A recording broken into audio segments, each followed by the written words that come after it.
വികസന മുരടിപ്പിൻ്റെയും അഴിമതിയുടെയും ചിത്രമാണ് കഴിഞ്ഞ 5 വർഷവും കോഴിക്കോട് നഗരസഭാ ഭരണസമിതിയുടെ മുഖമുദ്ര. വലിയ അഴിമതിയാണ് കഴിഞ്ഞ 5 വർഷവും കോഴിക്കോട് നഗരത്തിൽ നഗരസഭയുടെ നേതൃത്വത്തിൽ നടന്നത്. മേയറെ നോക്കുകുത്തിയാക്കി ഡെപ്യൂട്ടി മേയറുടെ നേതൃത്വത്തിലുള്ള ഒരു വലിയ ഗൂഢസംഘമാണ് നഗരത്തിലെ അഴിമതിക്കെല്ലാം നേതൃത്വം നൽകിയത്. വലിയ തോതിൽ പാർട്ടിക്ക് CPM-ന് ഇതിൻ്റെ ആനുകൂല്യം ലഭിച്ചിട്ടുണ്ട്. കുറ്റപത്രത്തിൽ വിശദമായി ഈ അഴിമതിയെ സംബന്ധിച്ച് പരാമർശിച്ചിട്ടുണ്ട്. ഞങ്ങൾ ഭരണസമിതി നിലവിൽ വന്നാൽ ഈ അഴിമതികളെല്ലാം പുറത്തു കൊണ്ടുവരാൻ ആവശ്യമായിട്ടുള്ള നടപടികളിലേക്കാണ് കടക്കാൻ പോകുന്നത്. വലിയ അനാസ്ഥ വികസനത്തിൻ്റെ കാര്യത്തിൽ ഈ നഗരസഭയുടെ ഭാഗത്തു നിന്ന് ഉണ്ടായിട്ടുണ്ട്. പണത്തിൻ്റെ ദൗർലഭ്യമല്ല, കമ്മീഷൻ കിട്ടുന്ന കാര്യത്തിൽ മാത്രമാണ് ഭരണസമിതിക്ക് താല്പര്യമുണ്ടായിരുന്നത്. കേന്ദ്ര സഹായം കൃത്യമായ മാനേജ്മെൻ്റ് ഇല്ലാത്തത് കൊണ്ട് പലതും ജനങ്ങൾക്ക് ലഭിക്കാതെ പോയി. അമൃത് നഗരം പദ്ധതി പൂർണ്ണമായിട്ടും അവതാളത്തിലായി. നികുതി പിരിവിൽ കുത്തകകളെ സഹായിക്കുന്ന സമീപനമാണ് പൂർണ്ണമായിട്ടും ഇവിടെ നടന്നിട്ടുള്ളത്. പാവപ്പെട്ടവൻ്റെ കഴുത്തിന് പിടിക്കുന്ന ഭരണസമിതി വൻകിട പണക്കാരെ പൂർണ്ണമായിട്ടും സഹായിക്കുന്ന നിലപാടാണ് സ്വീകരിച്ചത്. സ്വന്തമായ ഒരു വികസന പദ്ധതിയും ആവിഷ്കരിക്കാൻ കഴിഞ്ഞ 5 വർഷവും ഭരണസമിതിക്ക് സാധിച്ചില്ല. കേന്ദ്ര പദ്ധതികൾ ശരിയായ നിലയിൽ നടപ്പാക്കാനും സാധിച്ചില്ല. ഉണ്ടായ വീഴ്ചകളെല്ലാം ചൂണ്ടിക്കാണിച്ച് ഈ കുറ്റപത്രത്തിൽ വിശദമായി ജനങ്ങളെ സമീപിക്കാനാണ് ഞങ്ങൾ തീരുമാനിച്ചിട്ടുള്ളത്. ഈ കുറ്റപത്രത്തിൽ പറഞ്ഞ ഓരോ കാര്യവും ഈ നാട്ടിലെ ഓരോ വോട്ടർക്കും, ഈ നഗരത്തിലെ ഓരോ വോട്ടർക്കും ബോധ്യമുള്ളതാണ്. എല്ലാ അഴിമതിയും മൂടിവെക്കാനാണ് ഭരണസമിതി ശ്രമിച്ചത്. കോർപ്പറേഷൻ ഭരണസമിതിക്ക് മൗനമായ പിന്തുണ നൽകുന്ന UDF-നെയാണ് കഴിഞ്ഞ 5 വർഷവും നമ്മൾ കണ്ടത്.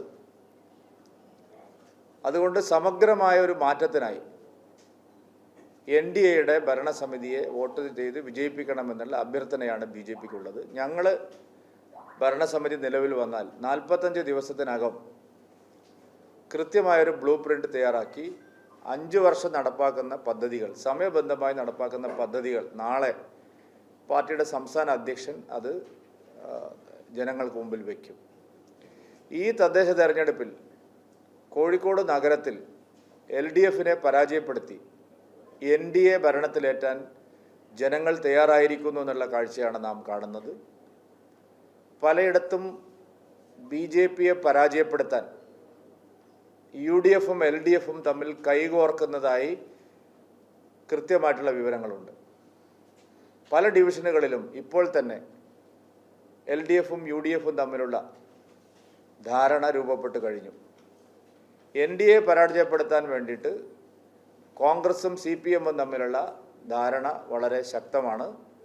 അത് വോട്ടർമാർക്ക് നല്ല നിലയിൽ ബോധ്യമായിട്ടുണ്ട്. അതിനെ അതിജീവിച്ചുകൊണ്ട് ഞങ്ങൾ ഈ തവണ ഭരണം പിടിക്കുക എന്നുള്ള ലക്ഷ്യത്തിലാണ് മുന്നേറിക്കൊണ്ടിരിക്കുന്നത്. UDF പല ഡിവിഷനുകളിലും പ്രവർത്തനം മരവിപ്പിച്ച മാതിരിയാണ്. വർഗീയ ശക്തികളുമായി ചേർന്ന് തെരഞ്ഞെടുപ്പിനെ നേരിടുന്ന സമീപനമാണ് 2 മുന്നണികളും സ്വീകരിച്ചിരിക്കുന്നത്. വെൽഫെയർ പാർട്ടി ജമാഅത്തെ ഇസ്ലാമിയുടെ പാർട്ടിയുമായി ചേർന്ന് പരസ്യമായി UDF സഖ്യത്തിലാണ് കോഴിക്കോട്ട്. LDF ആവട്ടെ SDPI-യുമായി പലയിടത്തും നീക്കുപോക്കുകൾ ഉണ്ടാക്കി കഴിഞ്ഞു. പരസ്യമായ നീക്കുപോക്കുകളാണ്. ഈ 2 മുന്നണികളും നാടിനെ തകർക്കാൻ ശ്രമിക്കുന്ന നീചശക്തികളുമായി ചേർന്ന് തെരഞ്ഞെടുപ്പിനെ നേരിടുന്നത് അവർക്ക് വോട്ടർമാരിൽ വിശ്വാസം നഷ്ടപ്പെട്ടതുകൊണ്ടാണ്. വികസനത്തെക്കുറിച്ചൊന്നും ചർച്ച ചെയ്യാനില്ലാത്തത് കൊണ്ടാണ്. കഴിഞ്ഞ 45 വർഷവും LDF നടത്തുന്ന എല്ലാ തെറ്റായ പ്രവണതകളെയും UDF സഹായിക്കുന്ന സമീപനമാണ് നാം കണ്ടത്. അതുകൊണ്ട് ഇത്തവണ കോർപ്പറേഷനിലൊരു ഭരണമാറ്റം, LDF-ൽ നിന്ന് NDA-യിലേക്കുള്ള ഭരണമാറ്റം പ്രതീക്ഷിച്ചുകൊണ്ടാണ് വോട്ടർമാർ ഈ തെരഞ്ഞെടുപ്പിനെ സമീപിക്കുന്നത്.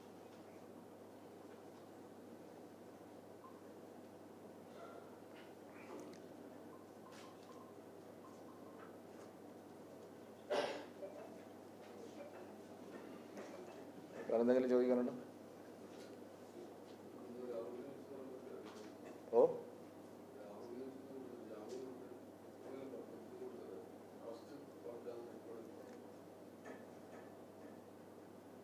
അത് CPM-ൻ്റെ ഗവൺമെൻറ്റിൻ്റെ കുഴപ്പമാണ്. കാരണം ഞങ്ങളിത് നേരത്തെ പറഞ്ഞുകൊണ്ടിരിക്കുന്നതാണ്. തെരഞ്ഞെടുപ്പ് വരെ ഇത് നീട്ടി കൊണ്ടുപോയി രാഹുലിൻ്റെ അറസ്റ്റ് വൈകിപ്പിച്ചതിന് ഉള്ള തിരിച്ചടിയാണ് കിട്ടിയിരിക്കുന്നത്. പിന്നെ ബഹുമാനപ്പെട്ട കോടതി ഒന്നും പരിശോധിച്ചതായി കാണുന്നില്ല. കീഴ്ക്കോടതി പരിശോധിച്ച കാര്യങ്ങൾ പോലും മുഖവിലക്കെടുക്കാതെയാണ് 15-ാം തീയതി വരെ സമയം കൊടുത്തിരിക്കുന്നത്. ഞാൻ കോടതി വിധിയെ വിമർശിക്കുന്നില്ല, പക്ഷേ ഒറ്റ നോട്ടത്തിൽ 15-ാം തീയതി വരെ സമയം കൊടുത്തതിൽ ഒരു നീതീകരണവും കാണുന്നില്ല എന്നുള്ളത് സത്യമാണ്. പിന്നെ രാഹുൽ മാങ്കൂട്ടത്തിനെ അറസ്റ്റ് ചെയ്യാൻ ഗവൺമെൻറ്റിന് താല്പര്യമില്ല എന്നുള്ളത് ഉറപ്പായിരുന്നല്ലോ. തദ്ദേശ തെരഞ്ഞെടുപ്പ് വരെ രാഹുൽ മാങ്കൂട്ടത്തിൻ്റെ അറസ്റ്റ് നീട്ടിക്കൊണ്ടുപോകാനുള്ള രാഷ്ട്രീയ തീരുമാനത്തിലുള്ള തിരിച്ചടിയാണ്.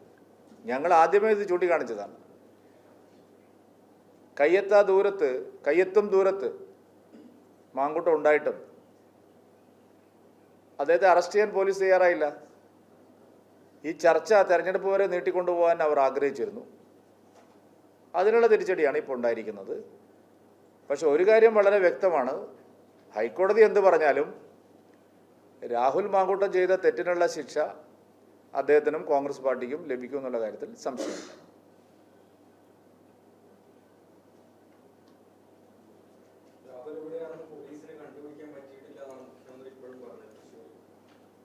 അല്ല, അത് കണ്ണടച്ചിട്ട് ഇരുട്ടാക്കുന്നവരോട് എന്താണ് പറയുന്നത്?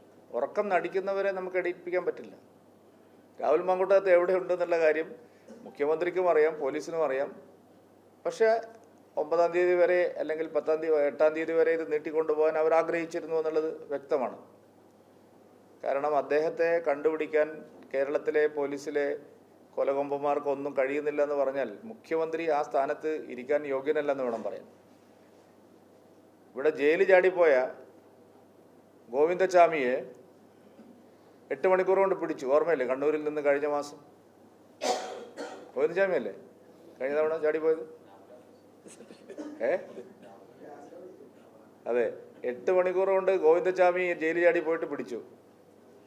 10 ദിവസം കഴിഞ്ഞിട്ടും രാഹുൽ മാങ്കൂട്ടത്തിനെ കിട്ടുന്നില്ലെന്ന് പറഞ്ഞാൽ മുഖ്യമന്ത്രി വലിയ മീശയും വെച്ച് ഒറ്റക്കമ്പനാണ്, അല്ല എന്താ ഇരട്ടച്ചങ്കനാണെന്ന് പറയുന്നതിൽ എന്താ അർത്ഥമുള്ളത്?